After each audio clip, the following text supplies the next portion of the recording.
শিয়ালৰ দৰে ফেও ফেও কৰি চিঞৰি পেলাই নমাজ পঢ়িব মাতি থাকে কিন্তু গাহৰি বন্ধ কিয় কৰিব গাহৰিটো আমি পূজা কৰোঁ নেকি নে কোনোবা জেহাদী মুল্লাই গাহৰি পূজা কৰে মছজিদত লাউড স্পিকাৰত আজান দি কেনে শিয়ালৰ দৰে ফেও ফেও কৰি চিঞৰি থাকে নিচিঞৰিব তেনেকে আৰু আপোনালোকে মছজিদত মানুহ নমাজ পঢ়িব গ'লে নমাজৰ পৰা ঘূৰাই পঠায় কি নামাজ আছে কিয় চিঞৰি চিঞৰি শিয়ালৰ দৰে ফেউৰাৰ দৰে আটা পাৰি থাকে আপোনালোকে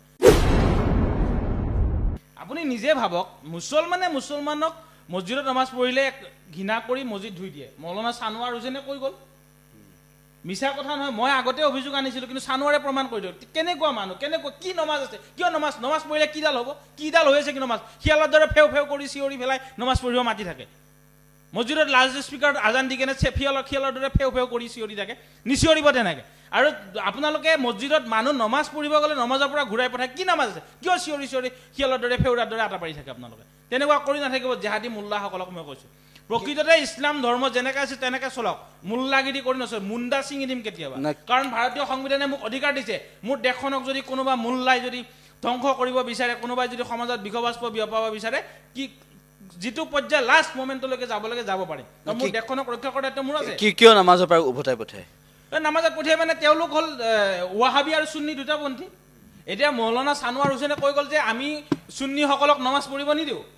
চুন্নীসকলে নমাজ পঢ়িলে আমি মছজিদটো ধুই দিওঁ তাৰমানে চুন্নীসকল এতিয়া ইমানে মানে বেয়া মানুহ চুন্নীসকলে নামাজ পঢ়িলে মছজিদটো ধুই দিয়ে ৱাহাবীসকলে এতিয়া সানোৱাৰেহে জানিব কিয় পঢ়িব নিদিয়ে কিন্তু সাতখলিৰ জেহাদীসকলে যেতিয়া আমাক পঢ়িব দিয়া নাছিল আমি চুন্নী কাৰণে পঢ়িব দিয়া নাছিল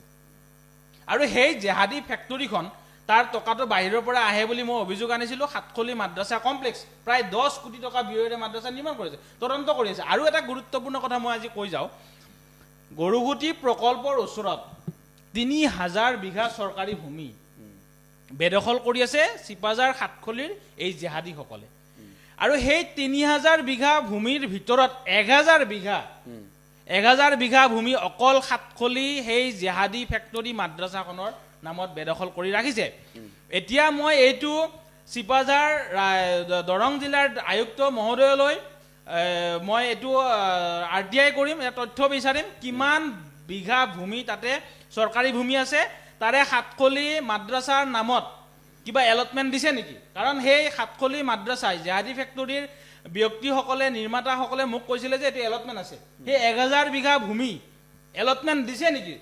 চৰকাৰে অসম চৰকাৰে সেইটো মই RTIৰ জৰিয়তে মই তথ্যটো ল'ম আৰু যদি দিয়া নাই তেতিয়াহ'লে ইমিডিয়েট এভেকশ্যন কৰিবলৈ ইয়াৰ কাৰণে আমি মুখ্যমন্ত্ৰী মহোদয়লৈ চিঠি লিখিম সত্যৰঞ্জন বৰা ডাঙৰীয়া মই আৰু বেলেগ দেশক ভালপোৱা ব্যক্তি কাৰণ চৰকাৰী ভূমি আমাৰ দেশৰ মাটি দখল কৰি বেদখল কৰি তাৰ টকাৰে জেহাদী ফেক্টৰী বনাব জেহাদী কাৰ্যকলাপ চলাব দেশ বিৰোধী কাম চলাব সেইটোতো আমি হ'বলৈ নিদিওঁ গতিকে গৰুৰ বিহু আছে গৰু পূজা কৰে গো মাতা কিন্তু গাহৰি বন্ধ কিয় কৰিব গাহৰিটো আমি পূজা কৰোঁ নেকি নে কোনোবা জেহাদী মুল্লাই গাহৰি পূজা কৰে গাহৰিটো কোনেও পূজা নকৰে আমি মুছলমানে গাহৰি খোৱা হিন্দুক গাহৰি খোৱা বন্ধ কৰিব লাগে বুলি কোৱাৰ কোনো যুক্তিয়ে নাই কাৰণ গাহৰিটো লেতেৰা বস্তু বুলি আমি ঘিণ কৰোঁ মুছলমানে যে গাহৰিটো লেতেৰা বহু হিন্দু ব্যক্তিয়েও গাহৰি মাংস নাখায় কিছুমানে ডাক্তৰেও মানা কৰে কিন্তু গাহৰিটো বন্ধ কৰাৰ ইয়াত কোনো কথাই নাই প্ৰাসংগিকতাই নাই কাৰণ গাহৰিটো আমাৰ ধৰ্ম কোৰাণৰ লগত একো যদি গাহৰিটো আমি কোৰাণত কিবা আমি কৰিলোঁ হয় কোৰাণত যদি থাকিলোঁ হয় যেনেকৈ আপোনালোকে পূজা কৰে গৰু গাহৰিক যদি আমি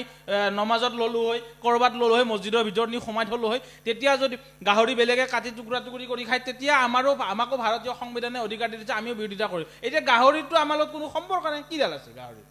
যোনে খাই থাকক আমাৰ ক'বলৈ কি আছে আমাৰতো গাহৰিৰ লগত ধৰ্মীয় গাহৰিটো ইছলাম ধৰ্ম বেয়াই পায় বেয়া পোৱা বস্তু এটা হিন্দু মানুহে খাইছে তো ভালে পাব লাগে দেখোন যে ইয়াক খাইছে কাটি টুকুৰা কৰি কৰিছে জাগা কৰা কৰি যা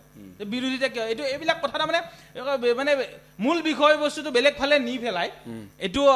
এজেণ্ডা আৰু তেওঁলোকৰ জেহাদী মুল্লাবিলাকৰ আজিতো মই সংবাদ মাধ্যমত দেখিলোঁ বহুত কেইটা মুছলিম সংগঠন কিবা অসম গৰিয়া মৰিয়া জাতীয় পৰিষদ তেওঁলোকেও এই আইনখনক সমৰ্থন কৰিছে যে আমি ভাল পাইছোঁ ৰাজহুৱা স্থানত এনেকৈ গৰু কাটি টুকুৰা টুকুৰি কৰি খোৱা বা গৰু খোৱা এইবিলাক কৰিব নালাগে আৰু বেলেগ মই উজনি অসমৰ পৰাও দেখিছোঁ